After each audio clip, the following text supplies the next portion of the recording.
सबैभन्दा गहिरो विषय भनेको चाहिँ बढ्दो सहरीकरणको कारणले गर्दाखेरि धेरैजसो मानिसमा अहिले स्वास्थ्य जटिलताहरू देखिरहेको छ। एक त कामको दौडधुप, जति बेला पनि व्यस्त। अर्को कुरा भनेको शारीरिक व्यायाम जिरो छ लगभगै भन्दा। अनि खानाको कुरा गर्ने हो भने सन्तुलित भोजन लगभग कमैले गरिन्छ। अन्य fast food, chow mein, momo, pizza, burger जस्ता धेरै खानेकुराहरू अथवा प्याकेटका खानेकुरा, सफ्ट ड्रिङ्क, कोल्ड ड्रिङ्क, यताउता यस्तो खानेकुराहरू धेरै हामीले खाइरहेका हुन्छौँ।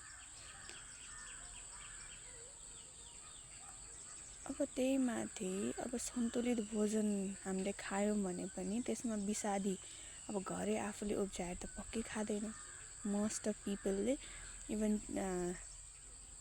तरकारीहरू सबै किनेर खाने, दाल, चामल, तेल पनि कति विषादी, कति प्रोसेस्ड भएर आउँछ। सबै कुरा प्रोसेस्ड हुन्छ भनेपछि त्यो कुराहरूलाई चाहिँ बडीबाट निकाल्नको लागि चाहिँ ओभरवर्क भइरहेको हुन्छ बडीको है।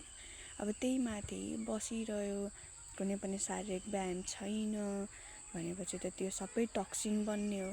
त्यो टक्सिन अथवा विषादी शरीरमै जमेर अहिले हालसालैको कुरा गर्ने हो भने विशेष गरी मुटु सम्बन्धी रोग, मेटाबोलिक डायबिटिज, हाइपोटेन्सन अथवा सुगर प्रेसरको बिरामीहरू, हार्ट एट्याक धेरै भइरहेको छ।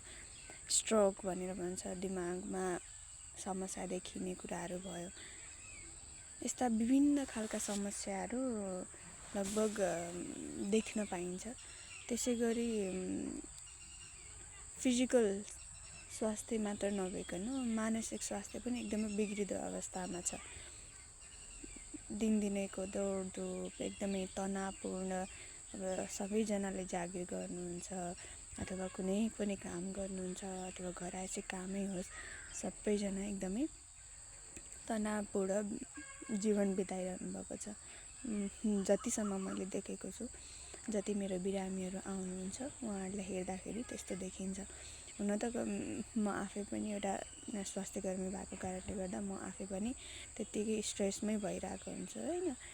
अब त्यसले गर्दाखेरि सधैँ स्ट्रेसमा हुने हो भने त गाह्रो छ जिउन त। जिन्दगी त लामो छ, अथवा थोरै नै छ भनौँ भने पनि क्वालिटी टाइम, क्वालिटी हेल्थ हुन्छ कि हुँदैन, कति बाँचिन्छ, त्यो राम्रोसँग बाँचिन्छ कि बाँचिँदैन भन्ने कुरा पनि इन्स्योर गर्न गाह्रो हुन्छ होइन। हो त्यसले गर्दाखेरि चाहिँ आफूलाई पनि अलिकति ध्यान दिनु चाहिँ जरुरी देखिन्छ। अब त्यसलाई धेरै ठुलो पनि इन्भेस्ट गर्नु परेन, तर सबैभन्दा पहिला इन्भेस्ट गर्नुपर्ने भनेकै स्वास्थ्य क्षेत्र हो अथवा आफ्नो स्वास्थ्यमा हो भन्छु मैले। त्यसैले अब धेरै कुरा नगरिकन अब जटिलताहरू सबै नै थाहा भएको छ अथवा यो कुरा सबैलाई थाहा छ है। त्यसले गर्दाखेरि के भन्न आएको त भन्दाखेरि अलि आफ्नो खानपानमा ध्यान राख्नु होला। त्यो भनेको फास्ट फुडहरू सकेसम्म कम खाने, घरमै बनाएको खानेकुराहरू खाने कोसिस गर्नु होला सकेसम्म। भ्याइँदैन भने जति भ्याइन्छ त्यतिसम्म चाहिँ गर्नु पर्यो। भ्याइँदैन भन्दा पनि भ्याउन सक्ने जस्तो बनाउनु पर्यो।